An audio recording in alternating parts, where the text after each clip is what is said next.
Hello, everyone. Welcome. I've decided that I don't need these. I don't need them. How can I be mourning something when you've got so much to look forward to? IPMA is going to Des Moines, Iowa in 2021. Yippee! I want to welcome everybody. If you can hear me, get those question box open. I want to see hellos. I want to see hey. I want to see how you doing. Raise your hands if you're not. If you can hear. Hello, Fritz, Kelly. Oh my gosh, everybody! This is so exciting. So exciting. Back today. Actually, we had a little glitch. I was hoping to get on earlier, but our great presenter got us through that. Everybody can hear. Keep those question box open because we're going to need your help today in this webinar. I'm just so excited. Like you heard yesterday, yes, IPMA 2021. We're in Des Moines.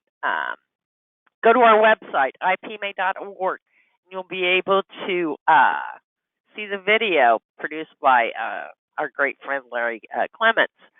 I know I say a lot. I'm sorry. I guess looks like, oh my gosh. And I got to tell you, I just want to thank you guys. The response to this webinar series has absolutely been mind-blowing. We've had 75% participation. That national average for webinars, they say, is between 30 and 35. Normally, we have between 45 and 50. 75%. Kudos to you because you are the one that did that. Thank you. Well, I'm not going to waste your time with me.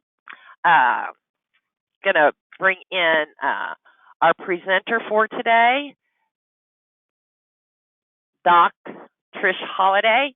If you had the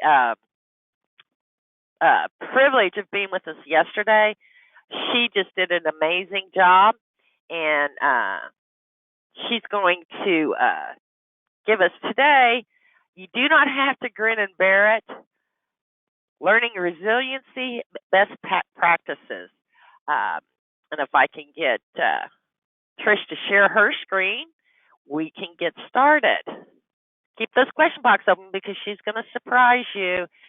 Trish, thank you so much for being here. I got to tell you, it's just been an absolute joy the last couple of days that we've spent together, and IPMA is so thankful for you. Thank you so much. It has been amazing. Can everybody see my screen? Give us a hey. Use that.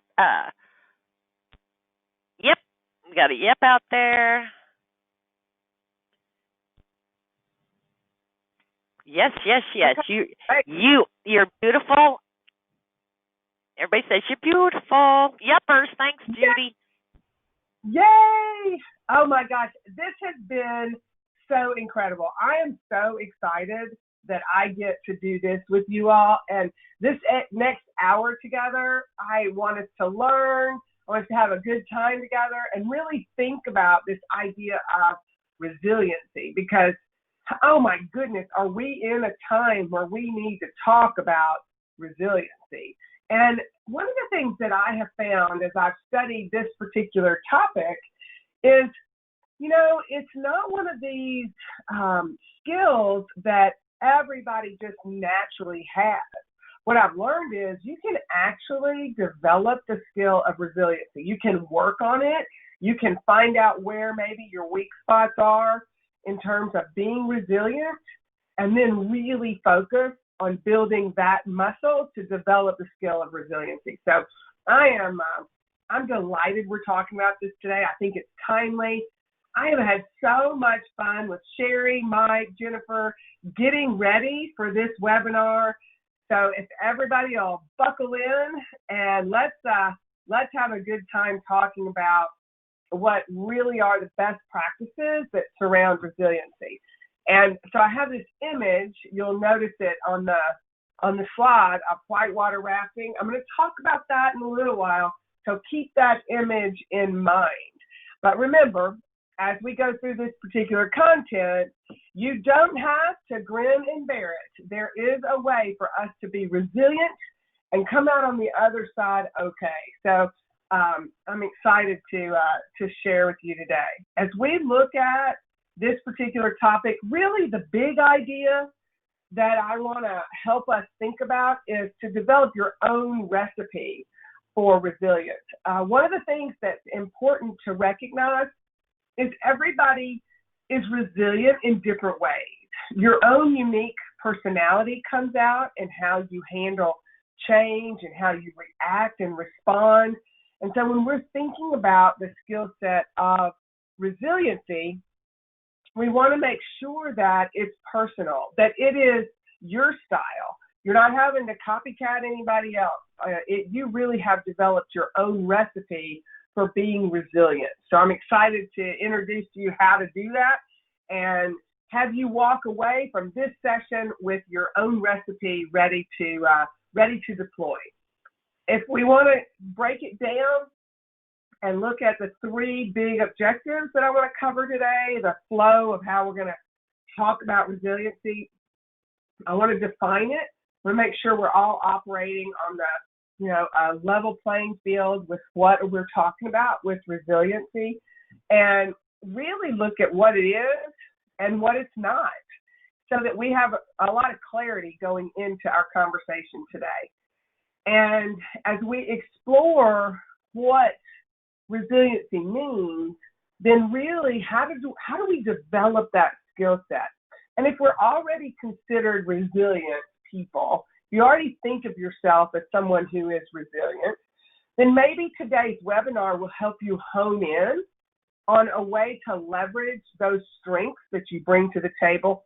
Or maybe you will discover in our conversation an area that's like an aha moment for you to really focus in and say, if I develop this more, I'll even be more effective.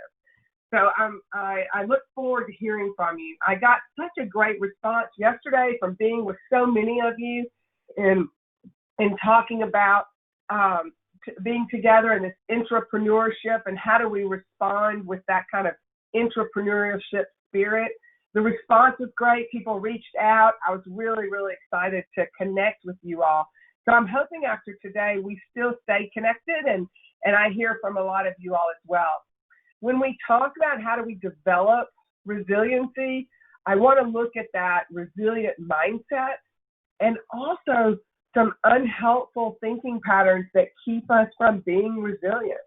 And if you're a team lead, a leader of the organization at large, or if you're a part of leading a business unit, I'm going to highlight some of the red flags to pay attention to that your workforce may not be as resilient as you might hope for them to be, or as resilient as you think they are, or they say they are. So I really want to hone in on that to give you some helpful tips to navigate when your workforce may not be ready for what's happening. And, we're going through all kinds of uncertainty.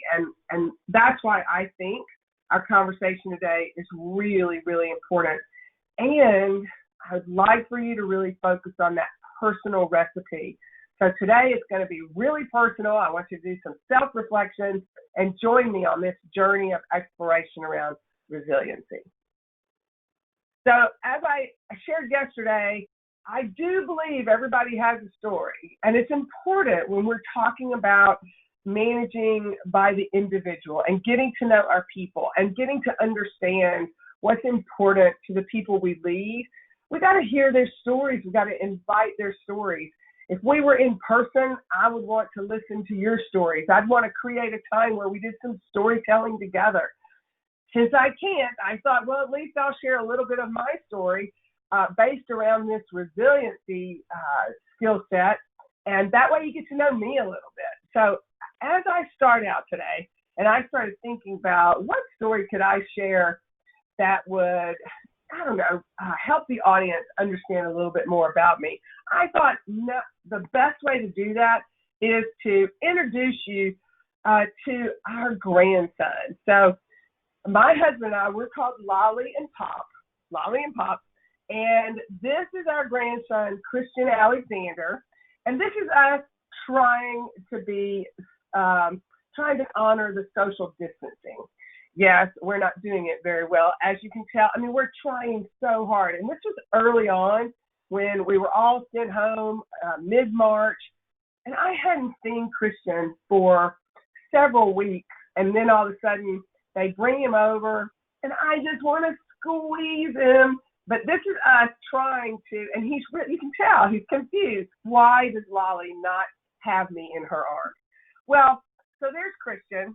So what does this have to do with resiliency? Well, guess what? He turned 1. He got this little trike, and on this little trike that he can pedal eventually, he can steer eventually, but it's like those 3-in-1s. He actually fell off his little trike at his 1-year-old birthday, and look, he messed up his precious face. Well, of course, we were all devastated, but look at his smile. So he crashed and burned. He had to go get stitches right at and they glued this little thing right at his lip, saying that maybe there'd be a scar forever, but up here, all these little different scars. Well, you can tell he's still smiling like, hey, nothing but a thing. And then to show you, he recovered. Look, this is weeks later. He recovered. He's still got a little place on his mouth. I thought, you know what? That is a great image for us to think about today when we're talking about resiliency, because he just bounced right back up. Whatever happened to him, he was still smiling. He had this precious attitude of moving forward. So I thought I'd introduce you to our precious little grandson that has taught us a lesson in resiliency. I think we were more traumatized than he was. Yeah. Trish, we're not seeing the pictures. You're not? Uh-uh. Why? I wonder why. You're not seeing any of those? No, that your presentation hasn't moved. Oh my gosh. All right. I'm not sure what to do about that, Jennifer. Well, so I've described this precious child and nobody has even seen it. All right, so I need to go. I guess, let me see if I can go get it again. Oh, Courtney Moore says, he sounds great, though. That's so cute. And I'm just so sad that nobody can see it. All right, so I have it, and nobody can see my screen, correct? Does everyone have the webinar series, her page? Yes, they can see that. We see the cover page, but when you were advancing it, it wasn't it. Oh my gosh.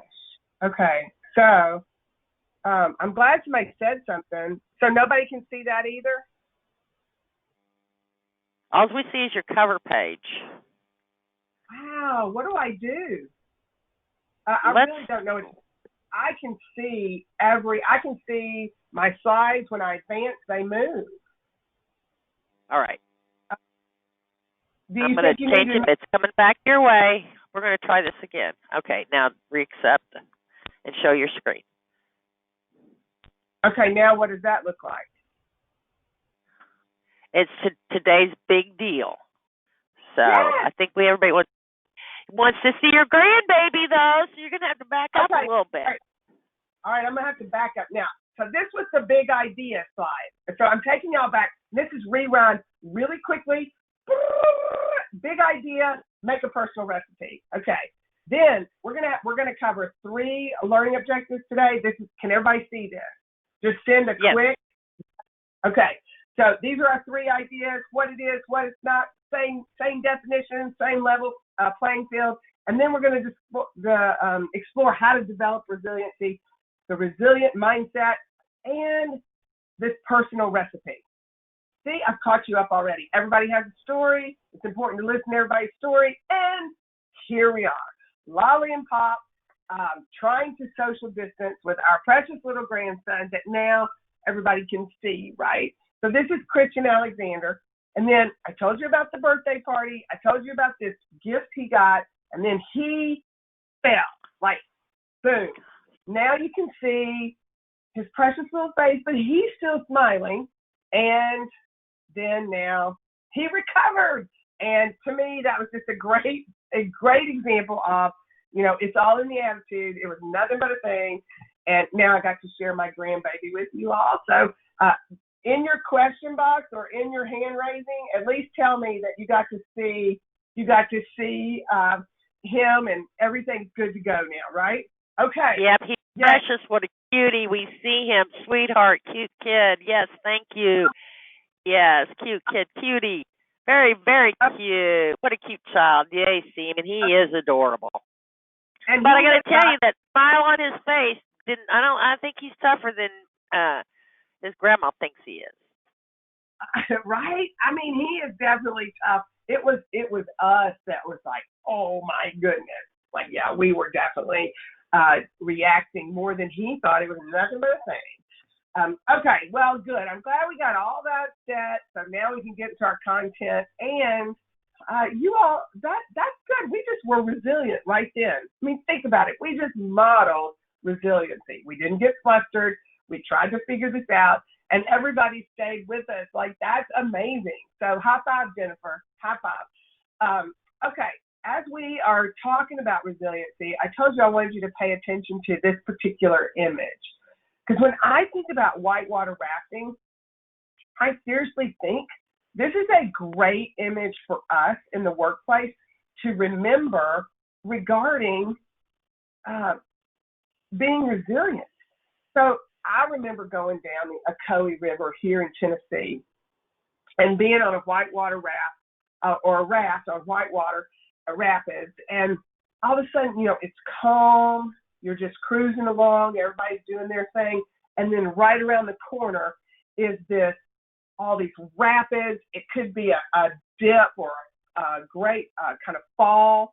And you're thinking, how are we going to come out on the other side of this? And you see that everybody starts pulling together. Everybody does what they're supposed to do. You've got the guide in the back guiding everybody.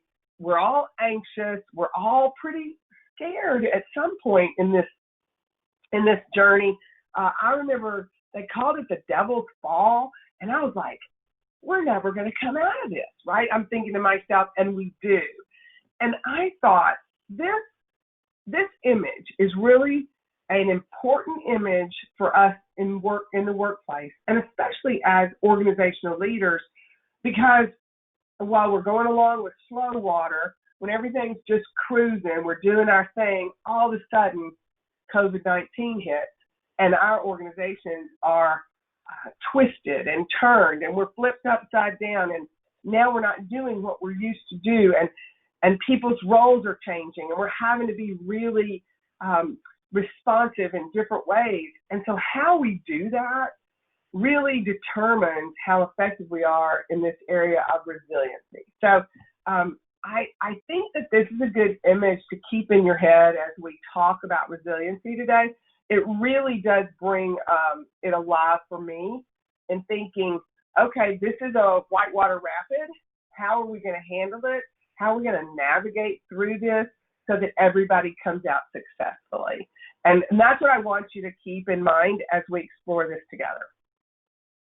So let's look at the definition of resiliency and really beginning to say, okay, if there's probably a million definitions out there, but I wanted us to distinguish between resilience and resiliency because there's a little difference in it, and I want us to be operating off of the same definition for the sake of our presentation today.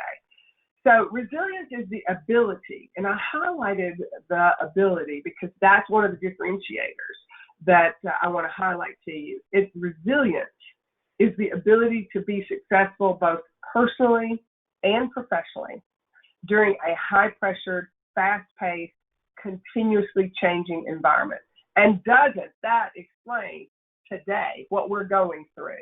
And especially in the print and mail industry, I can imagine, even though I might not be in that industry, I have a really dear friend who is, Tammy Golden, and I enjoy listening to her stories as she talks about how they're navigating what they do and the examples she's using of how they're moving with this fast change that's occurring, how they're trying to be responsive. And so some of my examples today are some of the ones that I learned from her, and hopefully will spark some ideas for you in your own print and mail shops that will actually be actionable for you to deploy.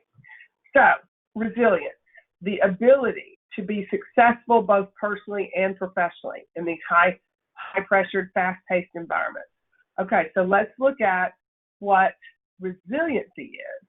So let me click on that. So resiliency is this inner capacity that when nurtured, facilitated, and supported, it actually empowers others to successfully meet life's challenges with a sense of self-determination, mastery, hope, and well-being. So the difference, I want you to pick up the difference. Resilience is this ability to personally and professionally navigate that high-pressured, fast-paced environment.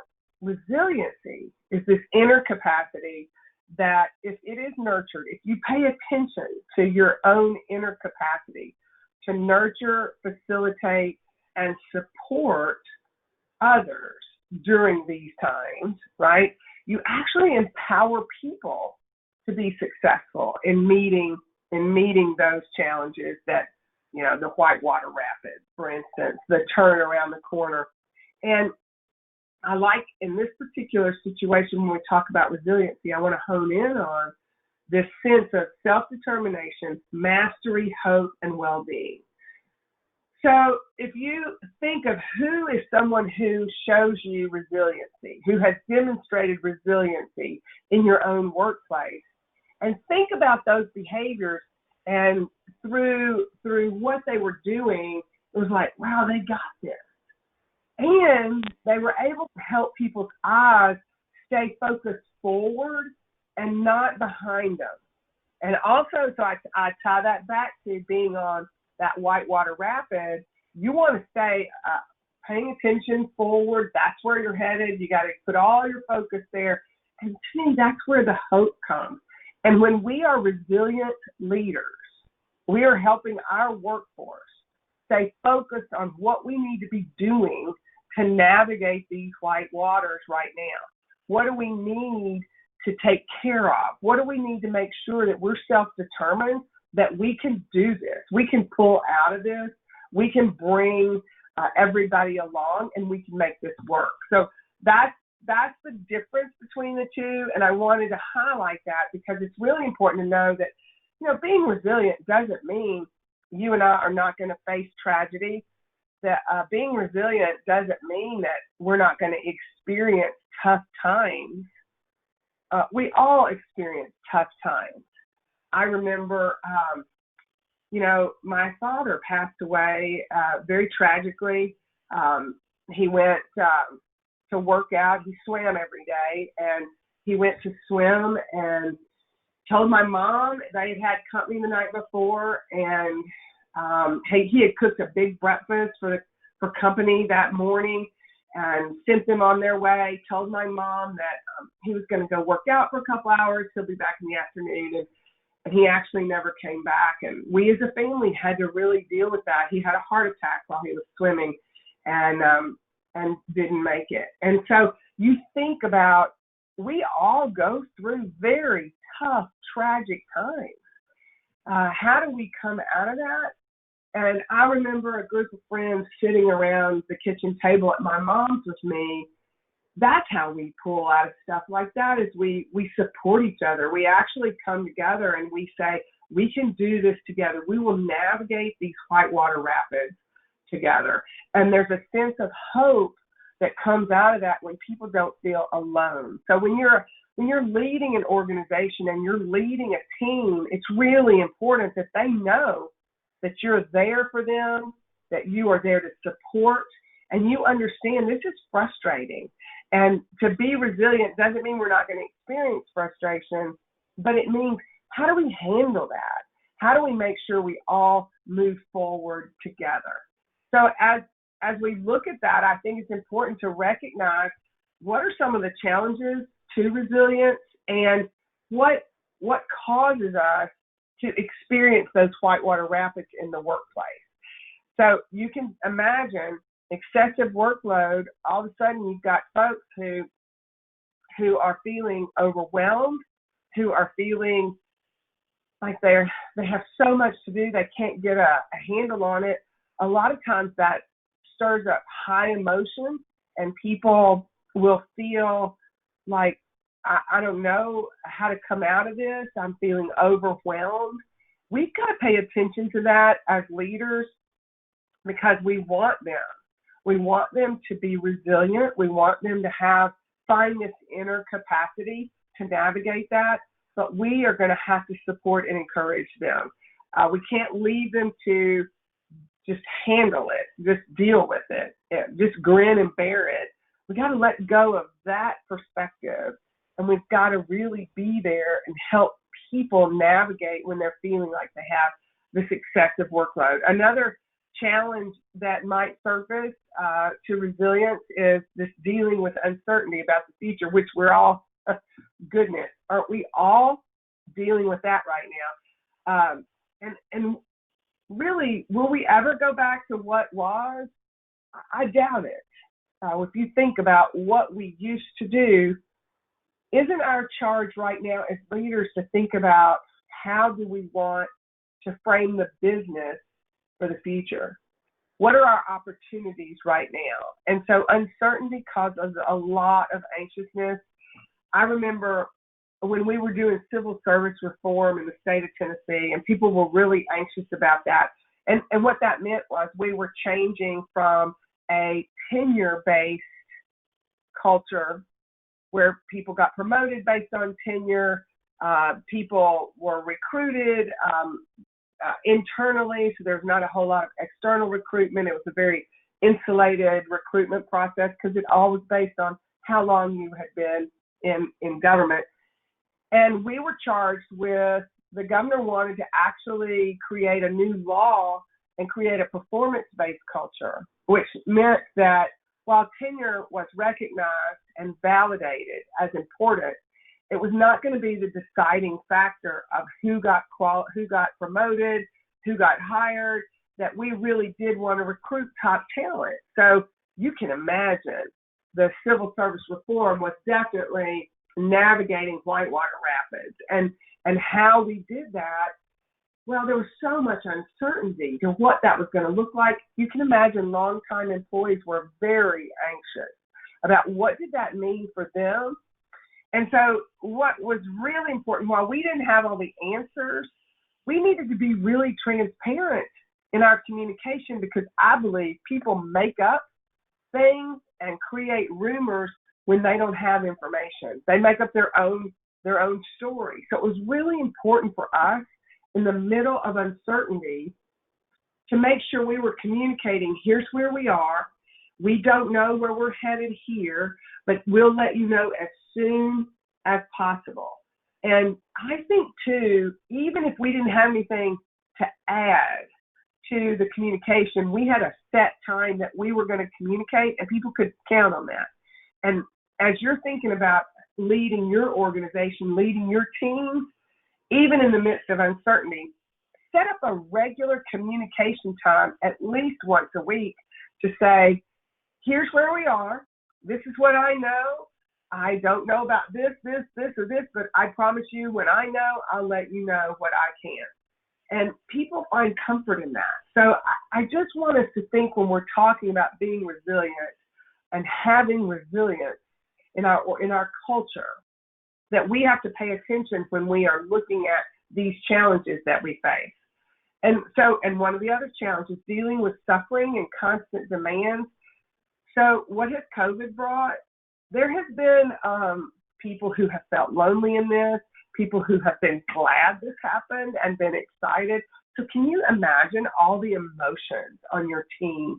And so when you're leading a workplace with that kind of emotion, making sure you're understanding what people are feeling and how they are navigating this and what demands, what pressures are they experiencing so that you can help them respond in a way that's positive and future focused. Remember, that's one of the things with resilience is always providing hope as we move forward and through this.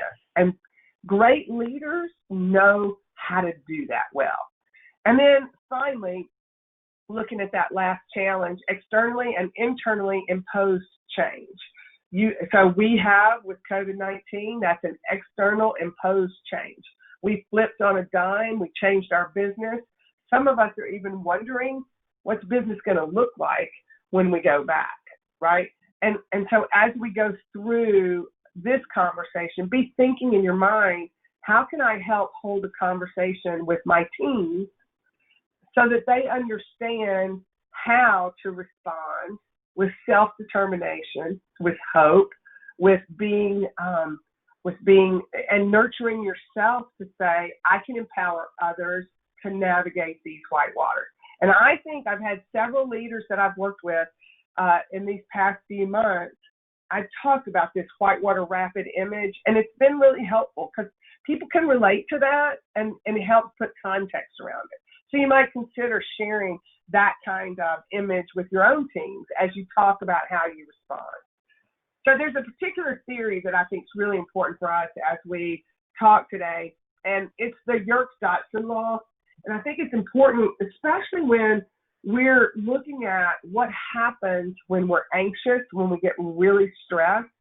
It's important to know that there's, the shape of this curve diagrams really what happens to us when we actually begin to categorize ourselves as too stressed. We're too overwhelmed. We sometimes freeze when we get like that. So if you take a look at this theory, start down at the bottom, you'll see where it says, okay, so we've got weak and low, increasing attention and interest starts growing. When we get, think about it, every time I'm doing a webinar like this, like yesterday morning, Tammy and I were texting back and forth because I was nervous. And I get nervous every time I do this, but yet I do this for a living, right? So there's a certain piece of stress and anxiousness that's actually considered healthy because it means if I'm not experiencing that sort of nervousness, to me it's a sign that I'm not going to bring you my A game. And I want to always deliver 100% my A game, my best self and best content possible that I have paid that preparation price for you. And so to do that, I get anxious and I get nervous. And then the theory actually says, and this goes for athletes as well. You can think about, you're about to do the big race or you're about to play the big game. Well, there's a sense of game face on.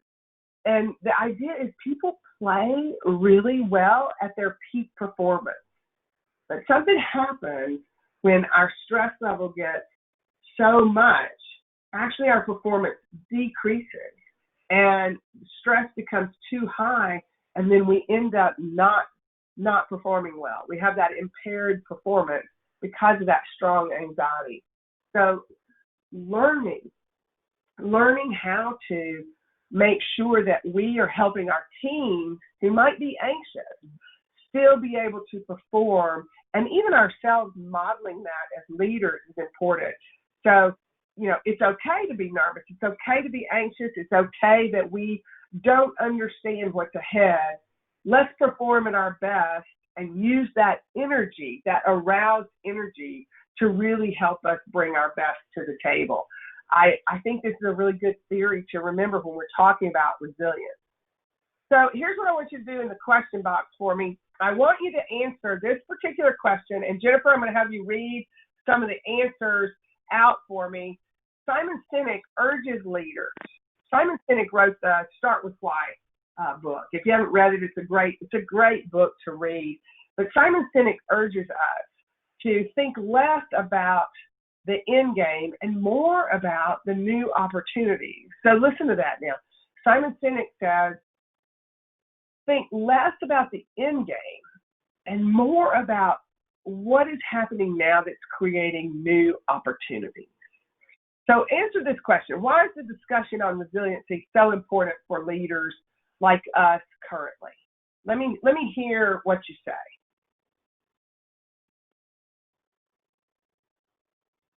Interpersonal skills with recovery, creating an environment of confidence throughout a difficult time. That's very good. Yeah. Times are hard for everyone. Yeah. So much changing in such a small time frame.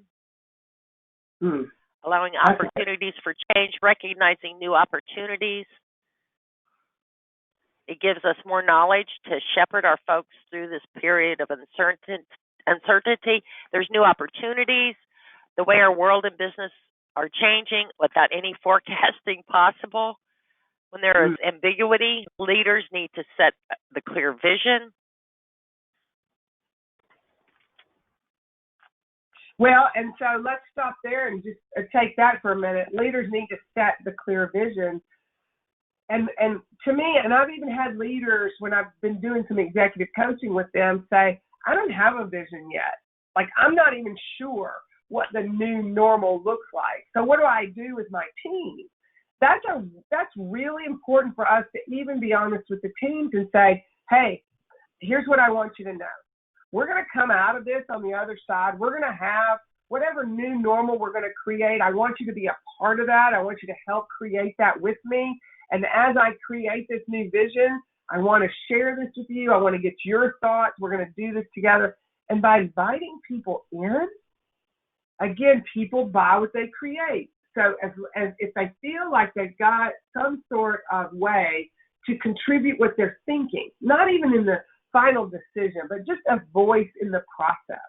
That's really important for us, especially in these times of ambiguous uncertainty. I mean, really, those two words, I mean, as similar as they are, they really could connote different images in mind. And when somebody's so uncertain, there's some fear that comes with that. Am I going to lose my job? Are we going to have such significant budget cuts that, we won't even be able to operate? Are we even going to be printing? What are we going to be printing in the future? Let's say that training materials are, for instance, training's going to go online. So if you are a particular print shop that prints training or educational materials, will you still be printing training or educational materials at the same capacity that you were previously? And if not, what's going to substitute that? What can you do? There's an example, for instance, while the state of Tennessee print shop was not necessarily doing signage, they have learned, because the state was welcoming 40,000 employees back into the workplace at some point, and whatever that looks like, they've learned that they could contribute to this process by getting into signage. And so now they're doing they're being called on to do the signage for the state, and what a great way for them to respond in a really agile way and be resilient in at that time. And it also creates value for them, that what they used to be printing may not be what they're doing, but yet now they're doing a new type of work, and they're showing that they can be responsive. And so putting yourself out there, raising your hand and saying, hey, we want to help. What's the areas that we can help in? That's really, really important. So as we look at why this is important, so you've obviously recognized that this is a really important conversation. I would encourage you, and I would be willing to send you my slide deck if you would like that, and let Jennifer and I know in your question box that you'd like to receive it, because I would love for you to take this conversation to your team and talk about it with your teams and provide them with some insight that, hey, I've been thinking about this. And this is something that I want us as a group to be really really successful in. So let's consider how to develop our resilience. So if you think about developing resilience, then I really like these 4 core components of developing resilience. And they are connection, wellness, healthy thinking, and meaning. So if you focus on those 4 areas, what it's suggesting is that you can actually build this muscle of resilience that begins to just operate organically when situations occur. And then you are navigating, just like on that whitewater rapid, you're navigating the team to come out to the calm waters. And so focusing on these 4 core areas is really, really important. So let's break it down and say, okay, what do we mean by connection? Well, if we're building this muscle that is going to increase our resilience, then we are understanding that we need others. We can't do this alone. So strengthening your connection, building your network, reaching out to each other and saying, in community, in the IPMA community, how can we support each other? How can we stay connected? How can we make sure that we're exchanging best practices, exchanging ideas, making sure that it's in place, a platform is in place for us to do that, so that connections are very prevalent and we don't feel like we're on an island by ourselves. And if we're stuck, then we reach out to our network to say, hey, I need some ideas. What do I need to do? So now all of a sudden that network is really, really important. The next thing is this wellness piece. When I was in the ministry full time, one of the things that was really important that I had to learn very early is I had to take care of myself so that I could then take care of others. And it's so much true today with leadership in organizations. We've got to make sure that there is a sense of well-being. We are helping people navigate being at home when they want to be at the office because they're social and they want to be around people, but they can't be. So we got to help people think about that. We got to help people think about how to balance that work and life that now it's just life. Everything is all together. Kids are crawling all over people who are trying to work at home. Dogs are barking. All different kinds of things are happening. And so it's all merging together. So what does wellness really mean? And asking people to talk about their own experience of wellness really starts to create community. But we have to be courageous enough as leaders to want to start those conversations and want to pay attention to people's wellness. And then this healthy thinking, I'm going to talk about this a little bit later in more depth, but healthy thinking is key, because if we stay trapped in what used to be, you can't move forward. If we stay focused on, if we could just go back to where we were, or if we stay just, things are horrible, things are terrible, we're going to lose everything.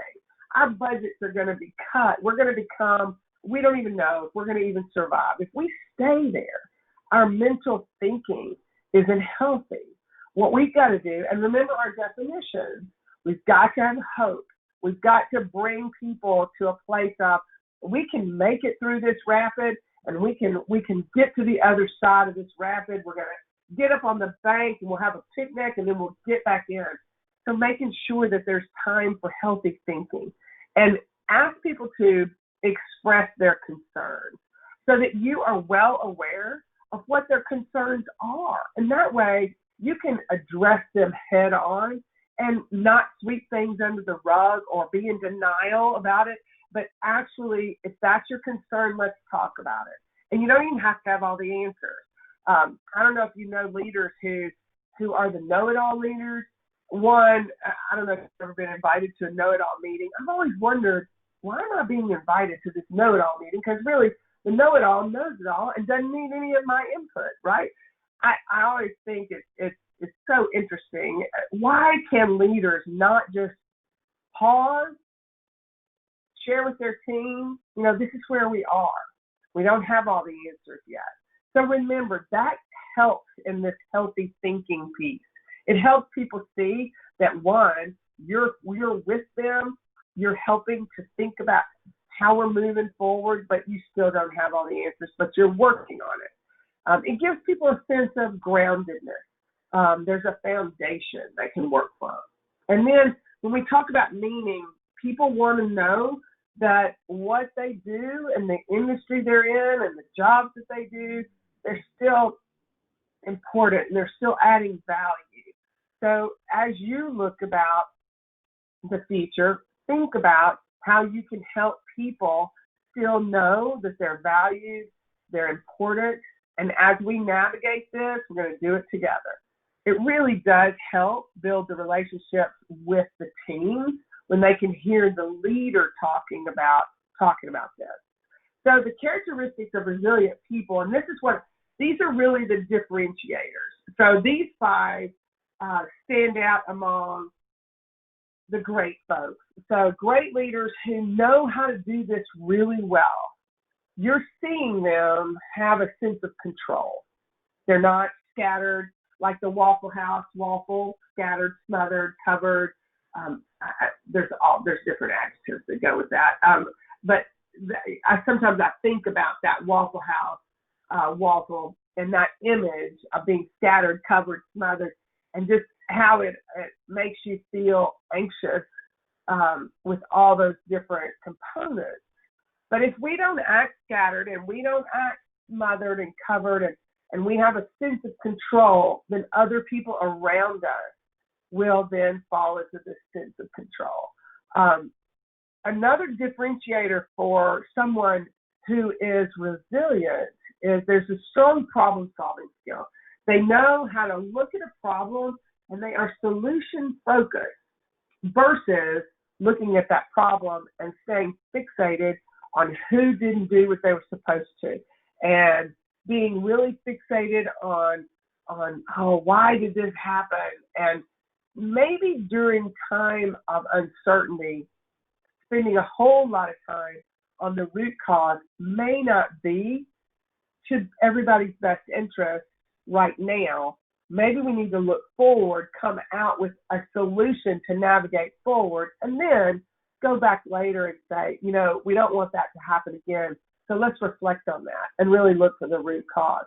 But really strong problem-solving skills are solution-focused, forward-thinking, moving people forward, not getting stuck in the past. And again, here we see strong social connection. So people who develop strong, resilient skills know how to work their network. Because, see, it's in the network, it's the power of relationships. I had a slide yesterday in the webinar that was all about relationships. And again, it is a common theme when we talk about leadership. It's in the power of the network that we pull each other through. You all have such an amazing community in IPMA. And the relationships I've already made, I can tell you all are just a strong, tight-knit group that helps each other through the whitewater rapids of printing and mail service. And implants, when you think about who you are as implants in the industry, how you navigate that, you need each other. You need each other to exchange those ideas and those best practices. And then I really like this next differentiator because I remember when I first found out that my youngest son, who I shared yesterday a story about, he and who I adopted had cerebral palsy. And I was just taken back. I wasn't sure how to navigate those rapids. And so I was like, well, we're going to do this. And we're going to help him be the best version of himself, whatever that is for him. And so I started going to some support groups for mothers with children with disabilities. Well, I didn't last long in those support groups because all of a sudden when I got in those support groups, it was this victim mentality, like, woe is me, and this entitlement that society owes me everything because now I'm a I'm a parent of a child with a disability. And I was like, I can't live in that space. I can't function in that space. I've got to be forward thinking. I've got to be thinking about hope. We've got to have this mental thinking of how do we navigate this in a way that's going to be positive for everyone. Well, needless to say, I ended up leading the support groups, and then finally I was like, okay, I've got to take care of the well-being of myself and family. But anyway, what an experience that I got to see firsthand. This victim mentality, you just get nowhere when you stay focused on woe is me and everybody owes me, and you've got this entitlement function happening in the organizations. You start to spin like a hamster on a wheel. The last characteristic, a differentiator for people who are demonstrating resiliency, is being able to ask for help and recognizing that they can't do it by themselves. And when something is broken, when something is falling apart, being able to come together and say, hey, I need help because I want new life in this. I want to look for the new opportunities. I want to make sure that I'm creating opportunities that we don't miss because of this new situation we're in. What's out there that I had no idea we were going to do, let's say curbside mail, like so for the mail unit, all the mail workflow processes have now been disrupted. How are people going to get their mail? Well, what about the idea of curbside mail service? And people then can drive up and get their mail, and then you're being responsive. But can we do that? Why not try it? And so thinking about ways to respond to the needs of the greater good, how can your organization be responsive versus we don't do that? That's not what we're supposed to do. Well, maybe a new opportunity has come to you to present how you might change some of your business design. Your business model might shift. But maybe that's okay because now you're still adding value to the greater good.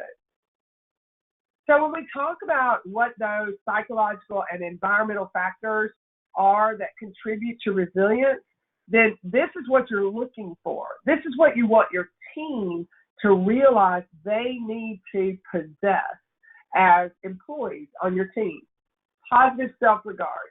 So you really want people, when you're thinking about, is this person resilient? Is this team resilient?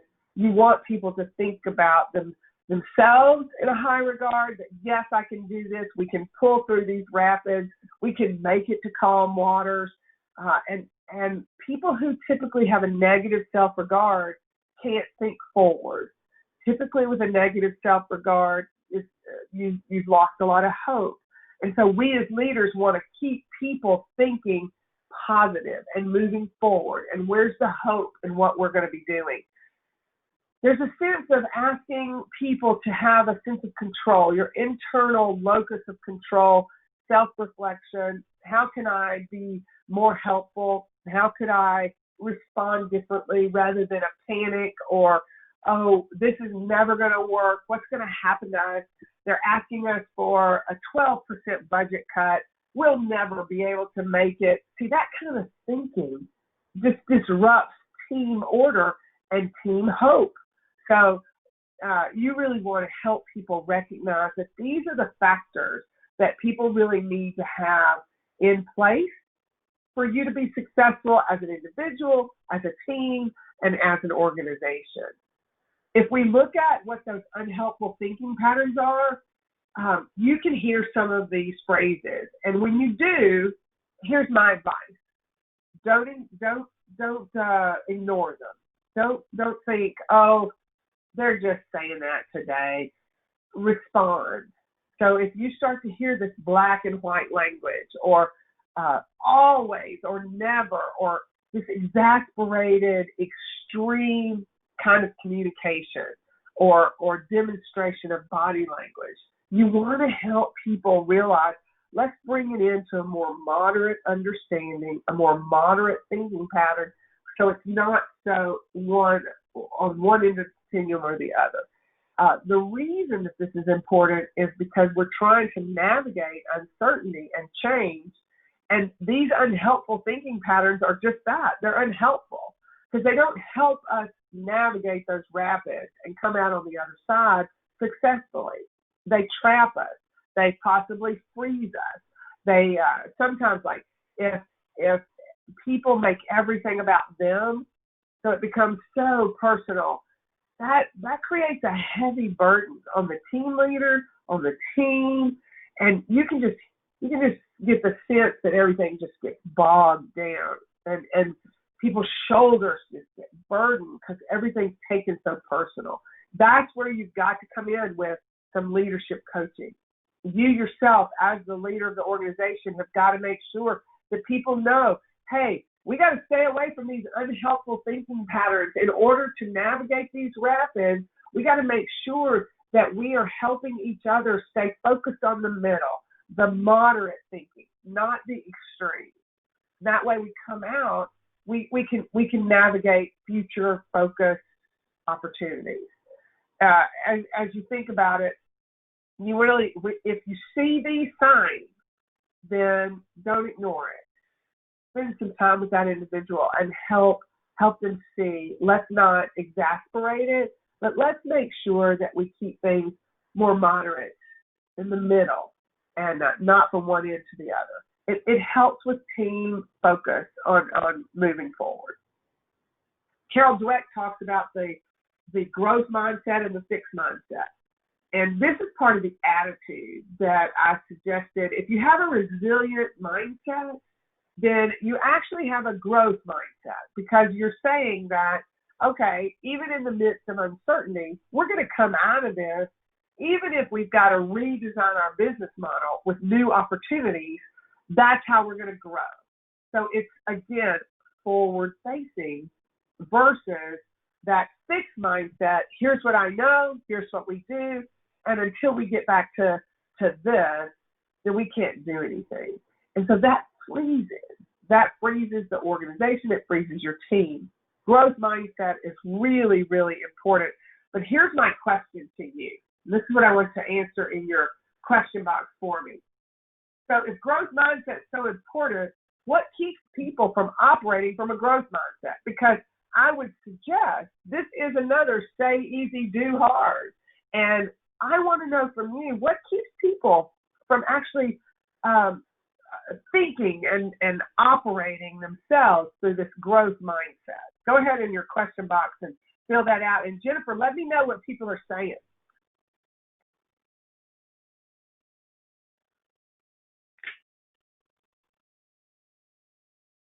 Go ahead and jot down in your question box what you're thinking. We've got fear a number of times, pure negativity and not wanting to move forward. Much of it's a learned pattern, which I do agree with that. Lack of self-confidence. They're comfortable in their job. That's a good one. FUD, not sure what that is. If it was working well before, why change it? You don't fix a clock that's still ticking. Fear, laziness, accepting failure as part of the process, resistance to change. I think their own personality. It goes Eeyore, negative. As loving a character he was. Oh my gosh, what a negative Nelly. Well, thank you, Jennifer. And when I hear those, see, that's the leadership goal, is to go after those attitudes and those, fear, thinking about, well, this is what I do, and so I don't know anything else. Well, so how do we help rally the troops to say, let's learn together? That's resilient people pull people in to say, wait, we can do this. We can rethink how we operate. We can rethink what we're doing. So as we close today, and I've got a couple of minutes before we close, I want to leave you with, what does the recipe, the personal recipe for you to pay attention to, that if you have these particular items in your recipe for resiliency, then you're going to be doing really well. And there might be some of these particular 6 ingredients that you're not great at. That's where I would tell you, let me go back to it. That's where I would tell you to actually focus. I don't know why I just keep moving my screen back and forth here. As I close, being rational, making sure that in your recipe there is a sense of control. And when change hits, being able to navigate that with logic. So making sure in your personal recipe you're rational. There's a sense of emotional intelligence, and that is that you're paying attention to what are the emotions, not just of yourself, but around you. Get to know what the emotions of your team are. Curiosity, be sure to ask great questions. Be sure to operate from a growth mindset. You want to learn more. You want to know more. And ask what and how questions, not why questions.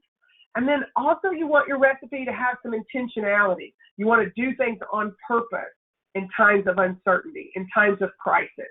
You want to be intentional and deliberate, and you want to communicate that to your team. So when you think about this idea of what's your personal recipe, and when you are putting together your plan, deploy what's best for you, and making sure you really are in the decision-making process using those skill sets that we discussed today. Thank you for having me. I hope you enjoyed it, and I hope you learned a little bit. And I just am so excited that I got to know the IPMA community and that you got to know me, and hopefully we'll get to see each other again. Thank you again, Jennifer.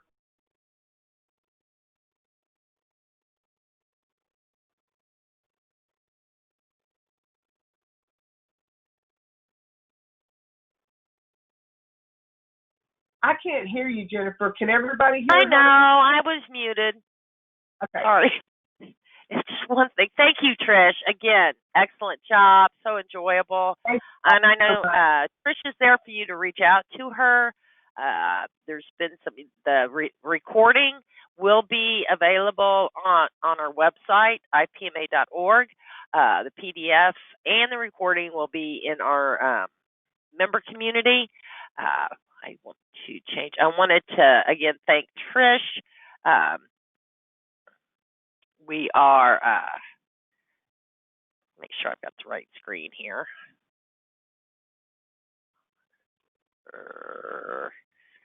Get the right picture. There we go. So, sorry. Just want to remind you today at 2 Central, Joe Morgan with SIY will be leading a panel discussion on COVID-19 and the effect in the in-house print. It's the path to recovery. If you have not registered for that, I would highly recommend it. And tomorrow morning, John D. Johnson with Palm Beach County, Florida, he's the graphic division manager, is bringing a story of hope and redemption. His lead pressman, Talmadge Hayes, I had the honor and privilege of meeting him this morning. I highly recommend you're there to hear this story. I know there's been always concerns about hiring, and John took a leap of faith and has never regretted it. It's a great story. Great story.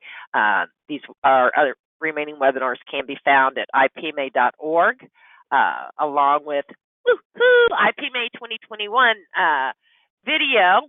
I want to thank everybody so much for being with us. Hopefully we'll see you all again at 2.